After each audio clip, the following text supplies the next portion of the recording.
Muy buenos días.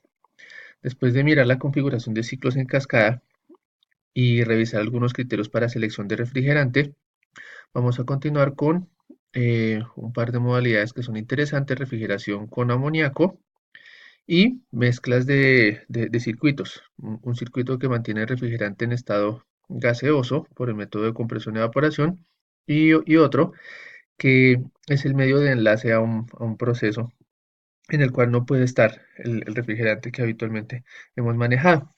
En el último quiz tenían ustedes una situación de un cuarto de quesos y resulta conveniente tener el ambiente a refrigerar lejos del refrigerante que se desea. Por lo general se puede manejar un halogenado o amoníaco, pero él no puede estar directamente en la zona donde se manejan los alimentos.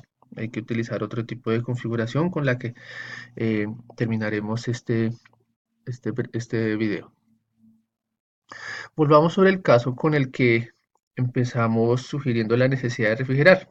Tenemos un material perecedero, por ejemplo, pescado, y habíamos seleccionado una temperatura de superficie del serpentín de -50, que tenemos aquí señalada.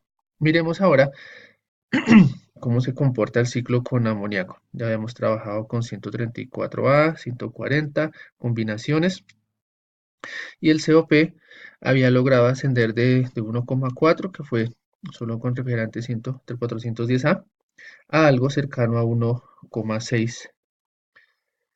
Entonces empecemos. Partiríamos de un valor conocido. eh, Vamos a asumir que partimos de vapor saturado, pero recuerden que hay que permitirle sobrecalentar al gas 5 o 6 grados Celsius, de manera que ya al final veremos cómo se corre el diagrama y qué consecuencias tendrá esto. Seguimos la línea de entropía constante, vemos que nos salimos del domo, del, del diagrama, pero bueno, continuemos. Sigamos haciendo la trayectoria como si fuera posible hacer ese sobrecalentamiento. Fíjense que las isotermas que excedimos, 20, 30, 40, 50, 60, 70, 80, 90, más o menos, ya sobrepasamos los 200 Celsius con amoníaco. Manejar estos gases tan calientes es bastante peligroso. Pero bueno, sigamos.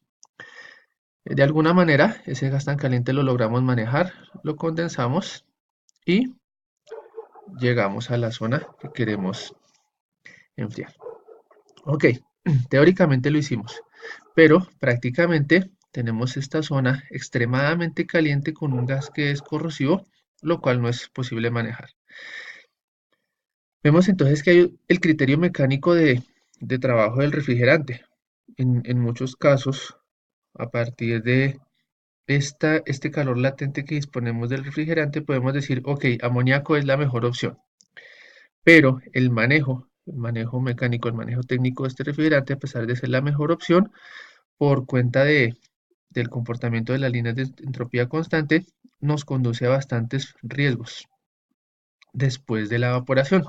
Entonces, descartemos esta situación. Tendríamos este calor, pero esta configuración es insegura.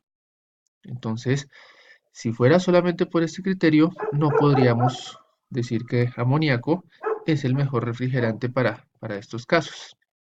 Si logramos mayor retiro de calor, pero manejar el flujo en la parrilla que rechaza el calor resulta bastante incómodo. Aquí se ve el, el recorrido, quitándole color a las líneas de fondo para que no cause confusión los rojos o los negros, y vemos que tendríamos una zona de retiro de calor bastante cuantiosa. Hay que tomar la diferencia en valores absolutos. Entonces estamos hablando de 940 kilojoules por kilogramo. Realmente muchísimo más de lo que podría cualquier otro refrigerante, pero tenemos el riesgo y el peligro de esta zona. Volvamos sobre otro refrigerante. Miren que el 134A, otro que estaba dentro de las opciones, tiene las líneas de entropía constante más pendientes, de manera que yo puedo moverme entre temperaturas y zonas de sobrecalentamiento sin exceder valores que están más allá de lo que físicamente podríamos manejar. Entonces, aunque son refrigerantes que tienen ciertos riesgos en cuanto a potencial de efecto invernadero, son mucho más fáciles de manejar, son más amigables. Esa amigabilidad podría ser que, aunque el amoníaco sea de los mejores, tengamos que recurrir a configuraciones en cascada, por ejemplo, para que en realidad sea amigable.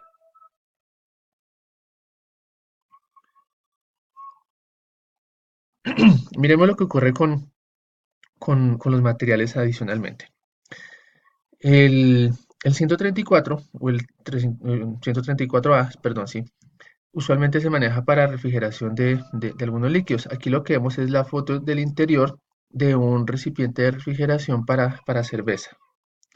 El serpentín exterior que maneja el refrigerante es, y el serpentín interno, acero inoxidable, porque por él es por donde está circulando la cerveza que se está enfriando. Si usáramos amoníaco, no habría opción, absolutamente ninguna, porque el amoníaco reacciona bruscamente, cáusticamente con cualquier producto derivado del cobre, de manera que, además de las altas temperaturas que son prácticamente difíciles de manejar, está la cuestión de reactividad. En cambio, el fluorado 134, con toda la tranquilidad del mundo lo podemos manejar en esta tubería de cobre y, y funciona. Bueno, pero el asunto es que hoy vamos a trabajar con amoníaco. Entonces miremos qué opción tenemos para reemplazar el amoníaco. No para reemplazarlo, sino para trabajarlo en otros ciclos y que este material de cobre que estamos mostrando, em, pues ya sabemos que hay que reemplazarlo. Hay que reemplazarlo por uno que no tenga absolutamente nada de cobre. Pero eso, por supuesto, eleva los costos, porque al exterior también hay que trabajar tubería de acero inoxidable, Inconel o Monel, que son aleaciones no corrosivas, pero mucho más costosas. Volviendo sobre el diagrama, entonces, ¿qué tal si le aplicamos ciclo en cascada?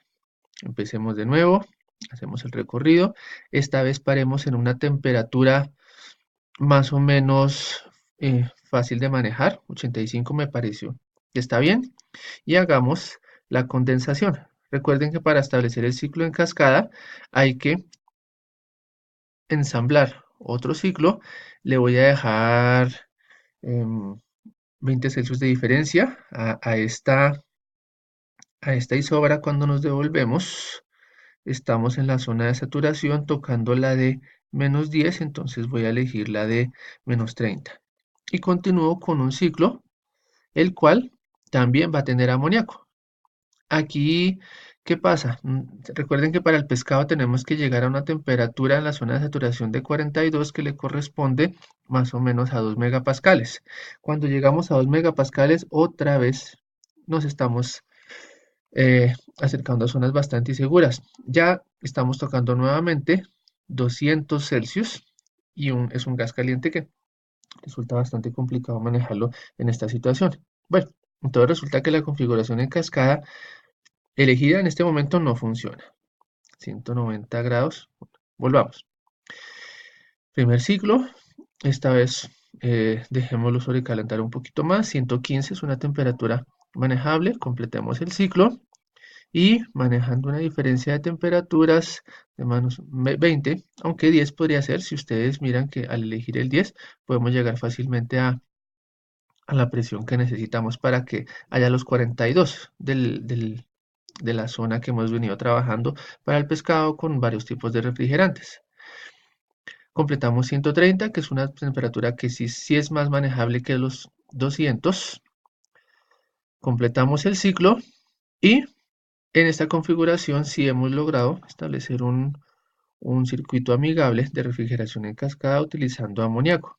Y el, haciéndole un retiro de colores para que ustedes puedan ver mejor las trayectorias, tenemos, yo cualitativamente he marcado algunos valores de entalpía encontramos que hay un calor retirado mayor al que manejamos con cualquiera de los otros dos ciclos. Este calor retirado luego será transferido por el intercambiador que conecta los dos ciclos que están acoplados en cascada y rechazaremos el calor.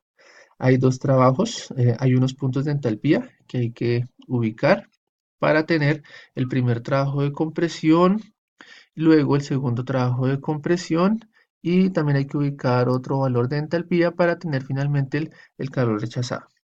Al hacer la descripción de todos estos elementos, podemos encontrar de manera cual y cuantitativa que el COP de este ciclo en cascada con amoníaco es aproximadamente 1.64, que efectivamente es mejor que cualquier otra configuración que hemos venido trabajando, bastante cercana a la que algunos lograron desarrollar en ciclos en cascada con refrigerante 410A y 134 en la parte superior.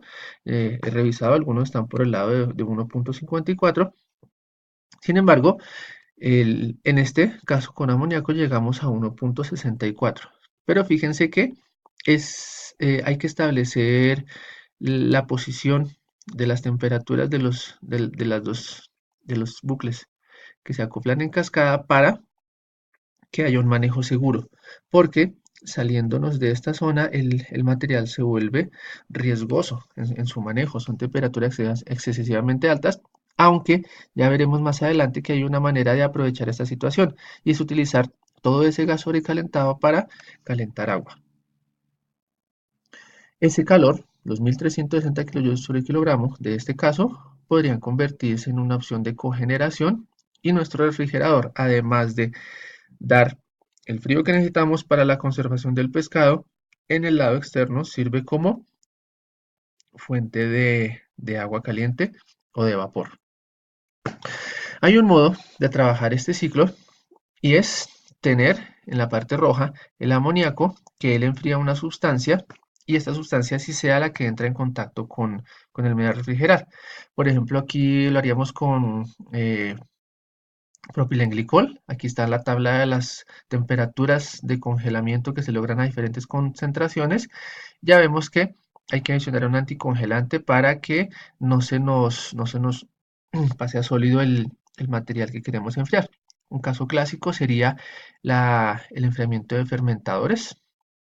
Y en el ciclo que estoy mostrando con flechas verdes entraría el amoníaco o el 134A, trabaja como el ciclo convencional, pero él nunca va a estar en contacto con el producto alimenticio.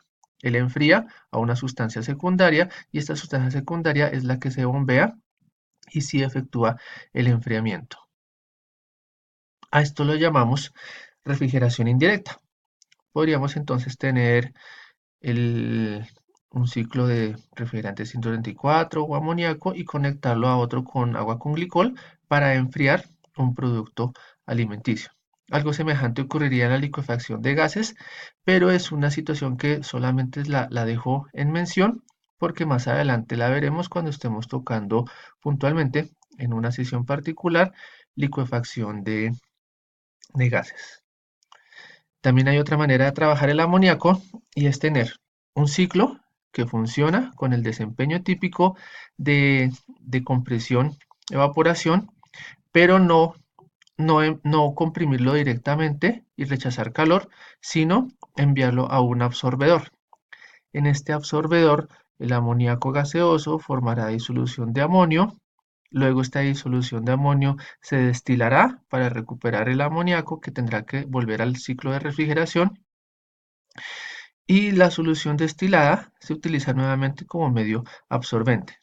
A primera vista puede parecer una operación innecesaria, pero ya veremos que se justifica bastante cuando hay ciertas condiciones de conectividad eléctrica, por ejemplo, que requeriremos. Esto lo llamaremos refrigeración con amoníaco, pero por el método de absorción, el cual lo miraremos en la siguiente sesión.